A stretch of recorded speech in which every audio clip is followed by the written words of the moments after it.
नमस्कार दोस्तों, स्वागत है आप सभी का फिर से हमारे इस चैनल पर। आज की इस वीडियो में मैं आपको प्रसिद्ध भारत की कुछ पुस्तकें और उनके लेखकों के नाम बताने वाला हूं। इससे पिछली वीडियो में मैंने आपको प्राचीन काल की कुछ पुस्तकें और लेखकों के नाम बता दिए थे, तो अभी तक आपने वो वीडियो नहीं देखी तो प्लीज़ हमारे चैनल पर जाकर देख लीजिएगा। आज की इस वीडियो में मैं आपको जो हमारा मध्यकाल है उसके लेखकों और उनकी पुस्तकों के बारे में बताने वाला हूं। तो वीडियो आपको पसंद आए तो प्लीज़ वीडियो को लाइक ज़रूर कीजिएगा और आप हमारे इस वीडियो को शेयर भी कर सकते हैं ताकि जिसको इस वीडियो की आवश्यकता है उस तक जानकारी पहुंच सके। तो चलिए आज की इस वीडियो को शुरू करते हैं और वीडियो अच्छी लगे तो प्लीज़ वीडियो को लाइक ज़रूर कर दीजिएगा। धन्यवाद। तो चलिए आज की इस वीडियो को करते हैं स्टार्ट। तो फ्रेंड्स, सबसे पहले मैं आपको कुछ पुस्तकों के नाम और उनके लेखकों के नाम बताता हूँ। धीरे धीरे करके हम और भी अन्य पुस्तकें और उनके लेखकों के नाम जानेंगे। तो जो यहाँ पर सबसे पहले दो बुक्स हैं, पहली है हमारी माई एक्सपेरिमेंट विद ट्रुथ और दूसरी है हिंदू व्यू ऑफ लाइफ।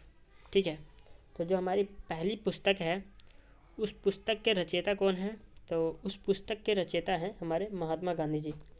ठीक है, Mahatma Gandhi ji my experiment with truth के रचयिता हैं। तो इसको हम कैसे याद करेंगे? तो आपने बचपन में ही सुना होगा कि गांधी जी के 3 बंदर, बुरा ना देखो, बुरा ना बोलो, बुरा ना सुनो। ठीक है ना।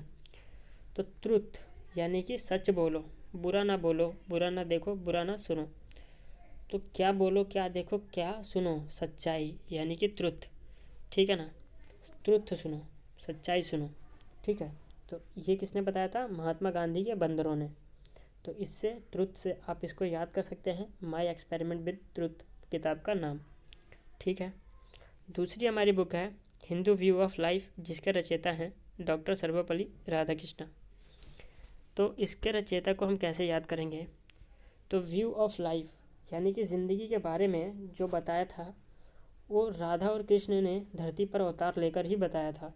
ठीक है ना, प्रेम के बारे में राधा कृष्णा यानी कि जो हिंदी में अगर समझा जाए तो जो हिंदी में प्रेम के बारे में बताया था वो किसने बताया था? राधा कृष्णा ने धरती पर अवतार लेके बताया था। जो विष्णु भगवान के 7 अवतार हुए थे उसमें एक अवतार राधा कृष्ण का था। उन्होंने किस अवतार में बताया था? राधा कृष्णा के अवतार में बताया था। ठीक है, और इसका दूसरा तरीका ये होगा कि अगर अपने लाइफ के बारे में जानना है तो हम किससे जान सकते हैं? तो डॉक्टरों से जान सकते हैं। ठीक है ना, अगर हमें अपनी ज़िंदगी के बारे में जानना है कि हम कैसे हैं, सुरक्षित हैं या फिर हमें कोई बीमारी है, तो हम डॉक्टरों से जान सकते हैं।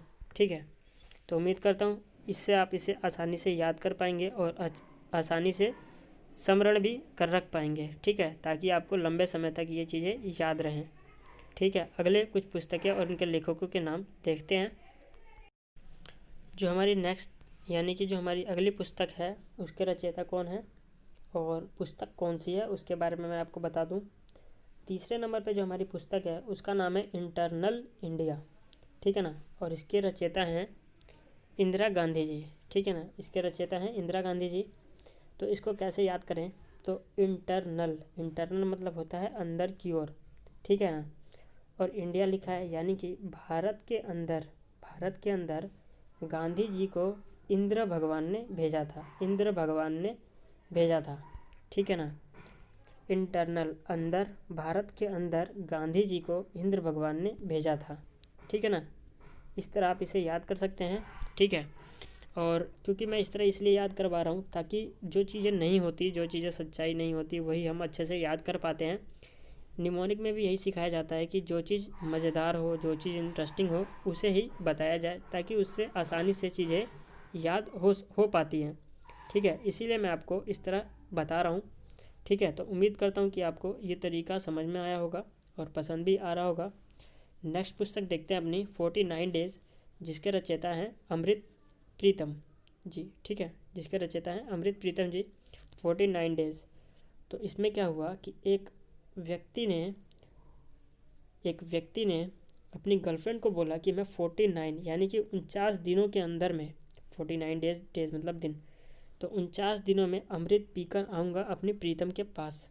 ठीक है ना, अमृत पीकर आऊँगा अपनी प्रीतमा के पास। ठीक है, तो इस तरह आप इसे याद कर सकते हैं कि एक व्यक्ति ने अपनी गर्लफ्रेंड से बोला कि मैं 49 दिनों के अंदर वापस आऊँगा तुम्हारे पास अमृत पीकर, ताकि हम हमेशा हमेशा के लिए अमर हो सकें। ठीक है, तो उम्मीद करता हूँ ये भी आपको समझ में आया होगा। नेक्स्ट पुस्तक और उसके रचयिता देखते हैं कौन कौन है। जो हमारी 5वें नंबर पे पुस्तक आती है उसका नाम है गीतांजलि, जिसमें कि 2 लड़कियों के नाम आपको नज़र आ रहे होंगे, गीता और अंजलि। ठीक है ना। तो गीता और अंजलि जो 2 लड़कियां हैं, इनको रविंद्र नाम का एक लड़का, रविंद्र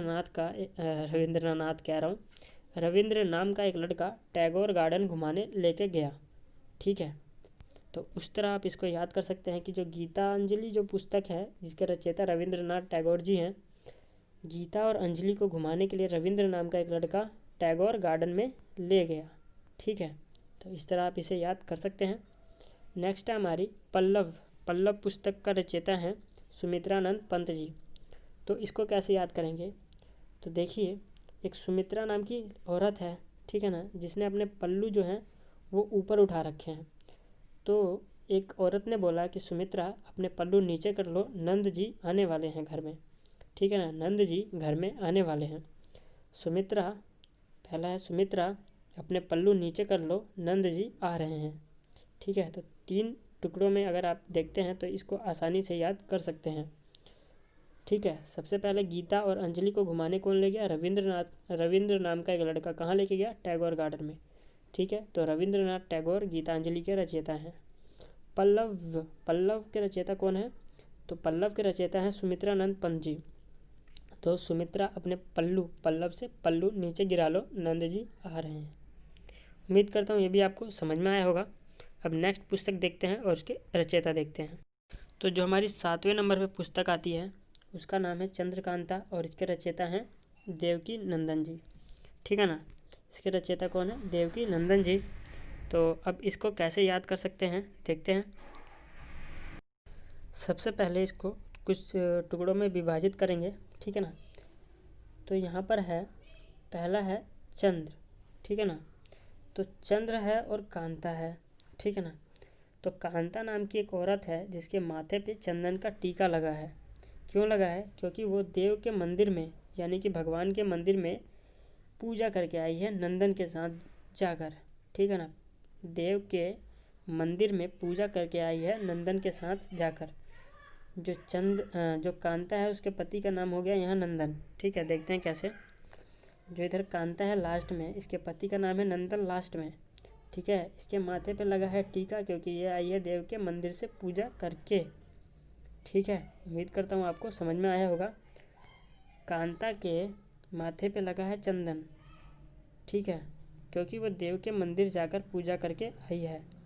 किसके साथ, नंदन के साथ। तो देवकी, नंदन और चंद्रकांता, इस तरह आप इसको रिलेट करके याद कर सकते हैं। ठीक है, अगला देखते हैं हम उर्वशी, जिसके रचयिता हैं, ये पुस्तक है उर्वशी और इसके रचयिता कौन है यहाँ पर, इसके रचयिता हैं हमारे रामधारी सिंह। ठीक है, तो अब इसको कैसे याद करेंगे तो देखते हैं। यहाँ पर देखिए उर्वशी लिखा है सी, और सी से होता है सिया। ठीक है ना, और सिया के पति कौन थे, राम। तो यहाँ पे हो गया सिया के राम यानी कि रामधारी सिंह। ठीक है ना, उर्वशी सिया से सिया हो गया और सिया के कौन थे, पति राम, तो सिया के राम। ठीक है, उम्मीद करता हूँ आपको ये समझ में आया होगा।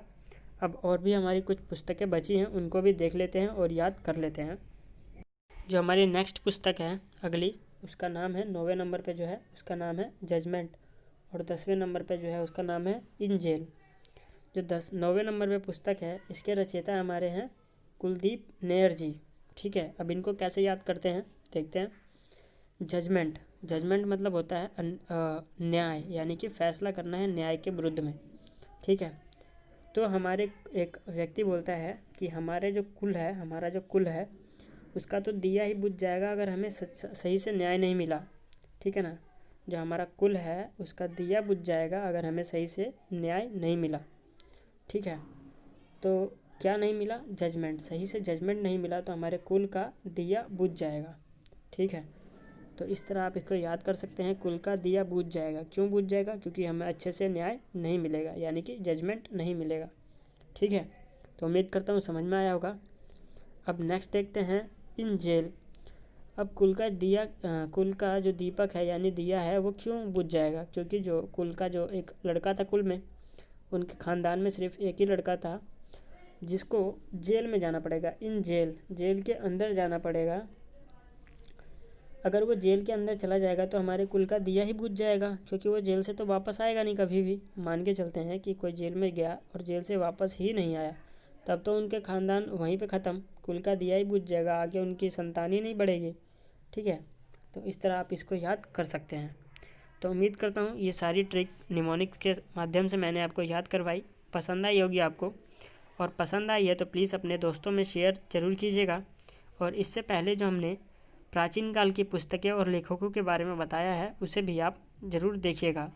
इस सीरीज़ में मैं आपको जीके के कुछ महत्वपूर्ण जो टॉपिक हैं उसके बारे में बताने वाला हूं, तो आप इस वीडियो के माध्यम से आप जानकारी प्राप्त कर सकते हैं, क्योंकि वो सारी चीज़ें मैं आपको निमोनिक मेथड से ही बताऊंगा। तो उम्मीद करता हूँ वीडियो पसंद आई होगी, और पसंद आई है तो प्लीज़ वीडियो को लाइक ज़रूर कीजिएगा और अपने दोस्तों में भी शेयर ज़रूर कीजिएगा। धन्यवाद।